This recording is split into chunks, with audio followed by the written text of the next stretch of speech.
is intelligent people in all combat sports, but intelligence gets expressed in very different ways. Like, for example, one of the most interesting people I met was during the Ultimate Fighter show that George did with Josh Koscheck. And one night, George called in Mike Tyson to give a speech to the young athletes, the tough fighters. And he gave a speech. He actually he watched one of the fights, and he came into the locker room and he talked to us all for a very long time. He's a very, very nice person. He's a legend. He didn't need to come in and talk to us. He came in and spoke with no compensation for like 2 hours. And there's a sense in which if you listen to a speech, I could see some people dismissing what he said because he didn't sound classically smart in terms of his choice of words or what have you. But he was one of the most insightful people I've met in martial arts. He was very, very intelligent in his own way. And was he always able to express it perfectly? Of course not. He spent a limited amount of time in school. But just because your vocabulary isn't perfect, or just because you don't sound school smart, doesn't mean you're not smart. It just means that you express it with whatever vocabulary you have.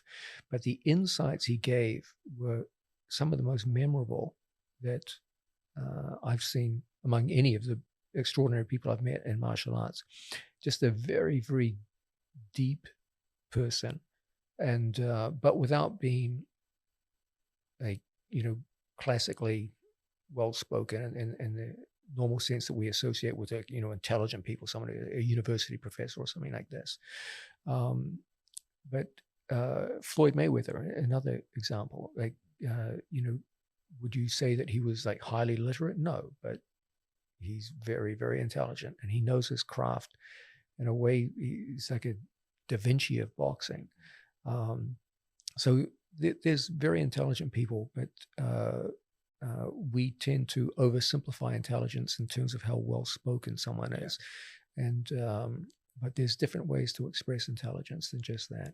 Yeah, no, I strongly agree with both of those guys, especially Tyson. I've listened to a lot of his interviews, and like I say, he doesn't word it in the best way, but he clearly has a deep understanding. Very, very deep. And he was very impressively learned in his craft. Like he was talking to us about great figures of boxing. His coach, Customado, used to make him watch video of boxers, and he had an encyclopedic knowledge of boxing. Like he would talk to us about fighters like Harry Grebe. Like, if you don't study boxing, no one knows who the fuck Harry Grebe is. You have to know a lot about boxing to know who that guy is. That's from a long time ago. And he would talk about, his game and how it influenced him. And this guy was an encyclopedia of boxing knowledge. And so, knowledge is always domain specific. Like I have some competence in jiu-jitsu, but I'm a moron outside of that. You try to get me to drive an automobile or do basic things like that. I'm terrible. You lived in New York for so long, you were learning to drive last time I was out here. Just get one city, you don't need a car. Yeah. So I have, some competence in one area, but outside of that, I'm pretty much freaking useless. You're pretty knowledgeable on a lot of subjects, but and so